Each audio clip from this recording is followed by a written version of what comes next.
हम अनुदेशक किस तरह से जी रहे हैं बताया नहीं जा सकता। और वह दिन दूर नहीं है जब हम लोग आत्मदाह करके भी दिखाएंगे, मौका मिला तो, और आत्मदाह करके हम अपने अनुदेशक भाइयों को उस सीमा तक पहुंचाएंगे जहां तक हम नहीं पहुंच पाए। और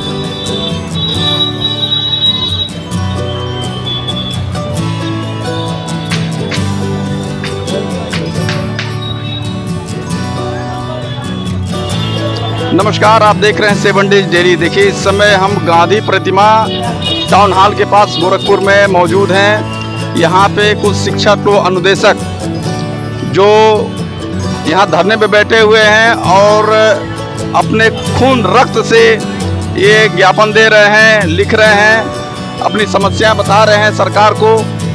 तो आज दीपावली का पर्व है और यहाँ देखिए कितनी भीड़ भाड़ है, थोड़ा दिखाइए इधर। सब पूरी जनता खरीदारी कर रही है और ये लोग जो है यहाँ पर धरने पे बैठे हुए हैं। इनकी क्या समस्या है, क्या दिक्कत है, सरकार इनकी मांगे क्यों नहीं मान रही है। इससे पहले भी 7 डेज डेली यहाँ का कार्यक्रम कवर कर चुका है, लेकिन ये लगातार 2 अक्टूबर से धरने पे बैठे हुए हैं। इनकी समस्याओं का समाधान नहीं हो रहा है। तो आइए इनसे बात करते हैं और समस्या का समाधान जो इनका नहीं हो रहा है उसके बारे में जानने का प्रयास करते हैं। तो आइए शुरू करते हैं। सर, क्या बात है, आप लोग की समस्या का समाधान नहीं हो पा रहा, इतने दिनों से आप लोग धरने पे बैठे हुए हैं। सर, उत्तर प्रदेश सरकार शोषण की पराकाष्ठा को पार कर चुकी है। अपने कर्मचारियों के प्रति इनका इस प्रकार का रवैया है कि हमारा 17,000 जो इन्होंने स्वयं पास किया उसको ये देने का कार्य जब नहीं करती है तो हम लोग इलाहाबाद हाईकोर्ट और लखनऊ हाईकोर्ट जाते हैं, दोनों जगह जीतते हैं और सरकार उसके बाद भी भुगतान नहीं करती है। सरकार डबल बेंच में चली जाती है, वहाँ भी हम लोग जीतते हैं। फिर सरकार सुप्रीम कोर्ट में चली जाती है, सुप्रीम कोर्ट भी कहती है, मौखिक अभी कही है कि इनका भुगतान करिए, फिर भी सरकार अभी तक नहीं कर पाई है। और एक मोदी जी 29 जुलाई 2020 को नई शिक्षा नीति लेकर आते हैं। उसके नई शिक्षा नीति के 5.5 में लिखा है कि हमारे सभी विषय जो पहले मुख्य विषय नहीं थे उसको नई शिक्षा नीति में मुख्य विषय बना दिया गया और उसके अस्थायी अध्यापक रखने की बात कही गई कि इसके अस्थायी अध्यापक रखने चाहिए, चाहे वो शारीरिक शिक्षा हो, कला हो, कंप्यूटर हो, कृषि विज्ञान हो, गृह विज्ञान हो, फल संरक्षण उद्यान हो, सबके मुख्य विषय रखे जाने चाहिए। मुख्य विषय हो गया और इसके अस्थायी अध्यापक। उसके बाद भी सरकार बड़े बड़े ढोल लगारे पीटती है, बड़े बड़े प्रेस कॉन्फ्रेंस होते हैं कि ये देखिए हमारी सरकार नई शिक्षा नीति लेकर आई है। और नई शिक्षा नीति में जब लेकर आई है उसमें संविदा की व्यवस्था नहीं है। फिर भी आज तक उत्तर प्रदेश की सरकार 3.5 साल हो गए, अभी तक हमको नियमित नहीं कर पाई है। तो हमारी पहली मांग है कि हमको नियमित किया जाए, क्योंकि हम लोग वेल क्वालिफाइड हैं, हम विषय विशेषज्ञ हैं, हम पूरी पारदर्शी तरीके से हमारी नियुक्ति हुई है, फिर भी सरकार को पता नहीं क्या समस्या है। और 7,000 में शुरू हुआ था, आज हमको 9,000 मिल रहा है। मतलब 10 साल में हम कहाँ पहुँचे, 7 से 9। आप बताइए महंगाई कहाँ से कहाँ चली गई, लेकिन आज हम 9,000 पार हैं। और 9,000 में भी हमारे विद्यालय इतने दूर दूर हैं कि किसी का 150 रुपया डेली, किसी का 200, किसी का 250 रुपया प्रतिदिन खर्च होता है। महिलाओं, जिस जनपद में ससुराल कहीं और है, मायके कहीं और है, महिलाएं ट्रांसफ़र कर रही है कि जहां मेरी ससुराल है वहां भेज दीजिए, सरकार नहीं भेज पा रही है। पता नहीं क्यों नहीं भेजना चाहती है, क्या दुश्मनी है अनुदेशकों से। तो इन्हीं शोषण और अत्याचार के खिलाफ हम लोग 2 अक्टूबर गांधी जयंती के दिन से हम लोग यहाँ पे धरना पे बैठे हैं। कर्मी कंसल हमारा प्रारंभ हो रहा है और आज हम लोगों ने थोड़ा लीक से हटकर एक दूसरा खून से, सभी लोगों ने अपने अपने शरीर से स्वयं खून निकलवाया है। और आप देख रहे हैं, ये देखिए सर, खून से हम लोगों ने पत्र लिखा है। और इस देश के महामहिम राष्ट्रपति को लिखा है, देश के प्रधानमंत्री जी को लिखा है, उत्तर प्रदेश की राज्यपाल महोदया को लिखा है और उत्तर प्रदेश के मुख्यमंत्री जी को लिखा है। सभी लोगों ने खून से लिखा है। अब तो कम से कम सरकार को ये समझना चाहिए कि जब हम इतना बेबस हैं, इतना लाचार हैं, ना हमें मान है ना सम्मान है, केवल हमारा अत्याचार हो रहा है और शोषण हो रहा है, और इसी के खिलाफ हम लोग का लगातार कर्मी अनशन प्रारंभ है सर, और ये तब तक चलेगा जब तक कि हमें हमारा सम्मान नहीं मिल जाता है। ठीक है, धन्यवाद आपका। और अनुदेशक लोग हमसे हम बात करते हैं।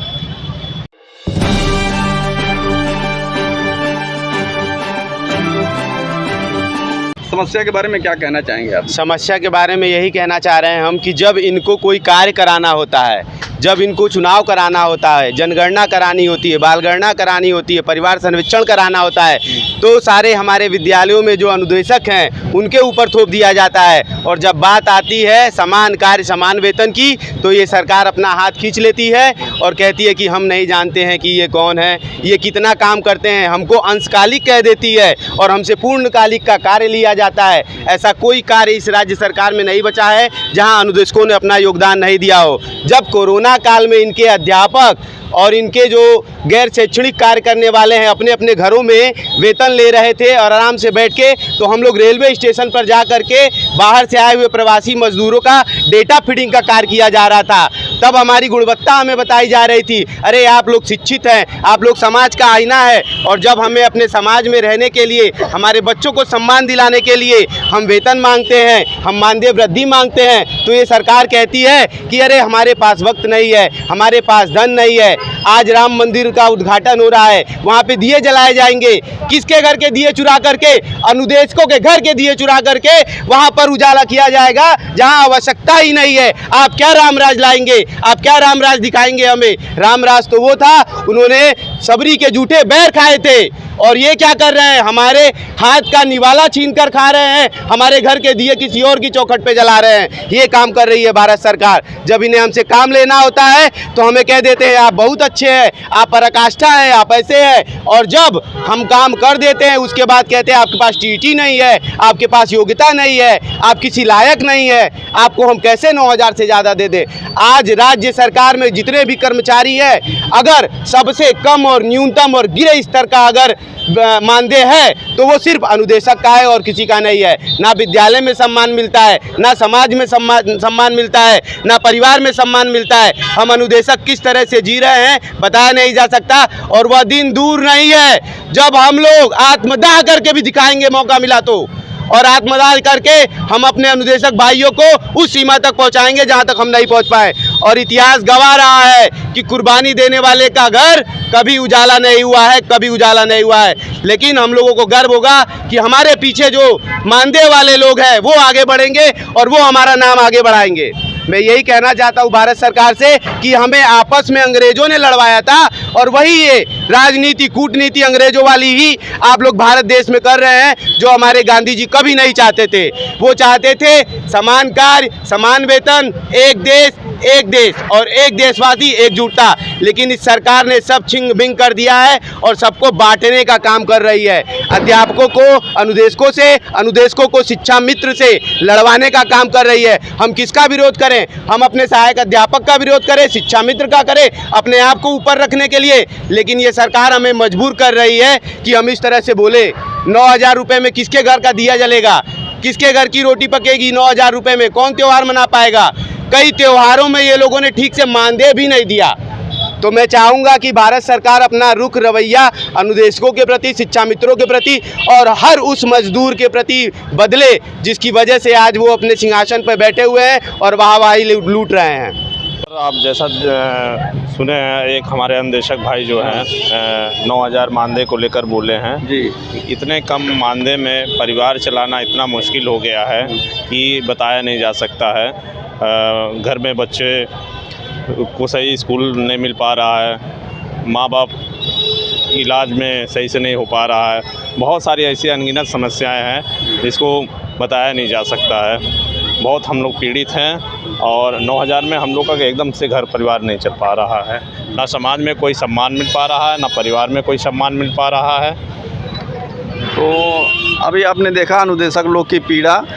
इस दीपावली के पावन पर्व पे ये लोग अपने खून से ये लोग ज्ञापन लिख रहे हैं और सब लोग अपने घरों में खुशियाँ मना रहे हैं, लेकिन यह लोग जो हैं यहाँ पर धरने पे बैठे हुए भूखे प्यासे। तो हम सरकार से गुजारिश करेंगे कि इनकी समस्याओं को गंभीरता से विचार किया जाए और इस पर कुछ ठोस कार्रवाई किया जाए, जिससे इनका भी घर परिवार अच्छे से चल सके। तो इस कार्यक्रम को हम यहीं पे समाप्त करते हैं। अगर यह वीडियो अच्छा लगा हो तो ज़्यादा से ज़्यादा शेयर करें और कमेंट बॉक्स में अपनी प्रतिक्रिया ज़रूर दें। तब तक के लिए धन्यवाद। जय हिंद, जय भारत।